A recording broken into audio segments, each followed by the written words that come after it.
എല്ലാവർക്കും ഡെലീഷ്യസ് റെസിപ്പീസിൻ്റെ പുതിയൊരു വീഡിയോയിലേക്ക് വീണ്ടും സ്വാഗതം. എല്ലാവർക്കും ഹൃദയം നിറഞ്ഞ ഓണാശംസകൾ നേരുന്നു. ഇന്ന് ഓണം സ്പെഷ്യൽ കാരമൽ സേമിയ പായസവുമായിട്ടാണ് ഞാൻ വന്നിരിക്കുന്നത്. അപ്പോൾ അതിന് വേണ്ടിയിട്ട് ഒരു കടായിലേക്ക് കുറച്ച് നെയ്യാണ് ചേർക്കുന്നത്. ഈ നെയ്യ് നന്നായിട്ടൊന്ന് ചൂടായി കഴിയുമ്പോൾ കുറച്ച് കാഷ്യൂ നട്ട്സും ഉണക്കമുന്തിരിയും ഒന്ന് വറുത്തെടുത്ത് മാറ്റി വയ്ക്കുന്നുണ്ട്. ഇപ്പോൾ നെയ്യ് നന്നായിട്ടൊന്ന് ചൂടായി വന്നിട്ടുണ്ട്. ഞാനിതിലേക്ക് കുറച്ച് കാഷ്യൂ നട്ട്സാണ് ആദ്യം ചേർക്കുന്നത്. ഒരു 10-12 കാഷ്യൂ നട്ട്സ് ഞാൻ വറുത്തെടുക്കുന്നുണ്ട്. ഇതിനങ്ങനെ പ്രത്യേകിച്ച് കണക്കൊന്നുമില്ല, നിങ്ങൾക്ക് ഇഷ്ടമുള്ള അത്രയും ചേർക്കാം. ഈ കാഷ്യൂ നട്ട്സ് വറുത്തെടുത്ത് ഞാൻ മാറ്റി വെച്ചിട്ടുണ്ട്. ഇനി ഇതേ കടായിലേക്ക് കുറച്ച് ഉണക്കമുന്തിരിയും കൂടി ചേർത്തിട്ടുണ്ട്. അതും വറുത്ത് മാറ്റി വെച്ച ശേഷം 1/2 കപ്പ് സേമിയയാണ് ഞാനിപ്പോൾ ചേർക്കുന്നത്. ഇത് വറുക്കാത്ത സേമിയയാണ്. അപ്പോൾ ഇനി നമുക്കിത് നന്നായിട്ടൊന്ന് വറുത്തെടുക്കണം. ഒട്ടും തന്നെ കരിഞ്ഞു പോകാതെ പ്രത്യേകം ശ്രദ്ധിക്കണം. അപ്പോൾ ഇത് നന്നായിട്ടൊന്ന് ഇളക്കി കൊടുക്കാം. ഇപ്പോൾ ഇതിൻ്റെ കളറൊക്കെ നന്നായിട്ടൊന്ന് മാറി വന്നിട്ടുണ്ട്. ഇതിപ്പോൾ പാകത്തിന് വറുത്തെടുത്തിട്ടുണ്ട്. ഇത് നമുക്കൊരു പ്ലേറ്റിലേക്ക് മാറ്റി വയ്ക്കാം. അതേ കടായിലേക്ക് കുറച്ച് പഞ്ചസാരയാണ് ഞാൻ ചേർക്കുന്നത്. ഈ പഞ്ചസാരയിൽ നിന്ന് നമുക്ക് കാരമലൈസ് ചെയ്തെടുക്കണം. ഈ പഞ്ചസാര ഇട്ട ഉടനെ തന്നെ ഇളക്കി കൊടുക്കേണ്ട ആവശ്യമില്ല.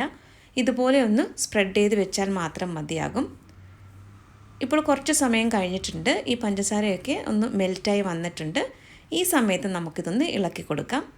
ഇനി എല്ലാ പഞ്ചസാരയും നല്ലതുപോലെ ഒന്ന് മെൽറ്റായി വരണം. ഇങ്ങനെ നമ്മൾ കാരമലൈസ് ചെയ്തിട്ട് സേമിയ പായസം തയ്യാറാക്കി കഴിഞ്ഞാൽ സാധാരണ സേമിയ പായസം തയ്യാറാക്കുന്നതിനേക്കാളും നല്ല രുചിയാണ്. അപ്പോൾ എല്ലാവരും ഈ രീതിയിലൊന്ന് ട്രൈ ചെയ്ത് നോക്കാൻ മറക്കരുതേ. ഇതൊന്ന് ട്രൈ ചെയ്ത് നോക്കിയിട്ട് ഫീഡ്ബാക്ക് കൂടി തരാനായിട്ട് മറക്കരുത്. ഈ സമയത്ത് നമുക്ക് ഇതിലേക്ക് പാല് ചേർക്കാം. 1 ലിറ്റർ പാലാണ് ഞാൻ ചേർക്കുന്നത്. ഇത് നോർമൽ ടെമ്പറേച്ചറിലുള്ള പാലാണ്. ഇത് കാച്ചാത്ത പാലാണ് ഞാനിപ്പോൾ ഇതിലേക്ക് ചേർക്കുന്നത്. ഇങ്ങനെ പാല് ചേർക്കുമ്പോൾ ഈ കാരമലൈസ് ചെയ്ത പഞ്ചസാരയൊക്കെ നന്നായിട്ട് കട്ട പിടിക്കും. ഒരു കുഴപ്പവുമില്ല. ഇത് പാല് ചൂടാകുന്നതിനനുസരിച്ച് അത് മെൽറ്റായിക്കൊള്ളും. അപ്പോൾ ആദ്യമായിട്ട് ഈ പായസമൊക്കെ ഒന്ന് ട്രൈ ചെയ്യുന്നവർക്ക് ഈ ഒരു സമയത്ത് കുറച്ച് ടെൻഷനൊക്കെ ഉണ്ടാകും. എന്നാൽ ഒരു കുഴപ്പവുമില്ല. പാല് ചൂടായി വരുമ്പോഴേക്കും ഈ പഞ്ചസാരയൊക്കെ കട്ട പിടിച്ചതൊക്കെ അതൊന്ന് മെൽറ്റായിക്കോളും.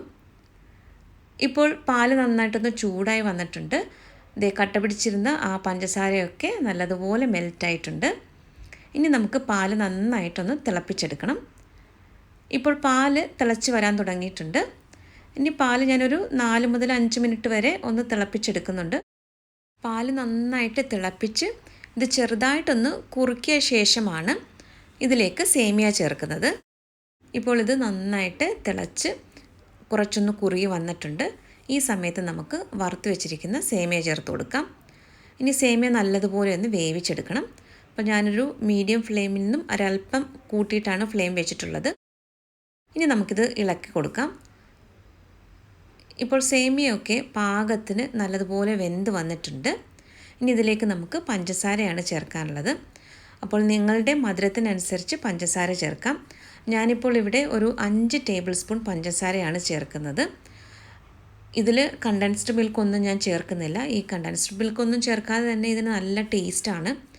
അപ്പോൾ ആദ്യം പഞ്ചസാര കാരമലൈസ് ചെയ്തെടുക്കാൻ വേണ്ടി 6 ടേബിൾ സ്പൂൺ ചേർത്തിട്ടുണ്ടായിരുന്നു. ഇപ്പോൾ ഒരു 5 ടേബിൾ സ്പൂണാണ് ചേർത്തത്. ഇനി ഇതിലേക്ക് ഒരു 1/4 ടീസ്പൂൺ ഏലക്ക പൊടിയും കൂടി ചേർത്തിട്ട് നല്ലതുപോലെ ഒന്ന് ഇളക്കി കൊടുക്കാം.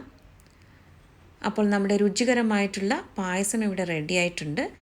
ഇത് കുറച്ചൊന്ന് തണുത്ത് കഴിയുമ്പോൾ വീണ്ടും ഒന്ന് കുറുകി വരും. അപ്പോൾ ഈ ഒരു സമയത്ത് നമുക്ക് ഫ്ലെയിം ഓഫ് ചെയ്യാം. ഫ്ലെയിം ഓഫ് ചെയ്ത ശേഷം ഞാൻ ഇതിലേക്ക് ഒരു നുള്ള് ഉപ്പും കൂടി ഒന്ന് ചേർക്കുന്നുണ്ട്. ഉപ്പ് കൂടി ചേർത്തിട്ട് നല്ലതുപോലെ ഒന്ന് മിക്സ് ചെയ്തെടുക്കാം. അതിനുശേഷം നേരത്തെ വറുത്തെടുത്ത് വെച്ചിരിക്കുന്ന കാഷ്യൂ നട്ട്സും ഉണക്കമുന്തിരിയും കൂടി ചേർക്കാം. ഇതിൽ നിന്നും ഞാൻ കുറച്ച് കാഷ്യൂ നട്ട്സും ഉണക്കമുന്തിരിയും ഒന്ന് മാറ്റി വെച്ചിട്ടുണ്ട്, അവസാനം ഒന്ന് ഗാർണിഷ് ചെയ്യാൻ വേണ്ടിയിട്ട്. അപ്പോൾ നമ്മുടെ രുചികരമായിട്ടുള്ള പായസം ഇവിടെ റെഡി ആയിട്ടുണ്ട്.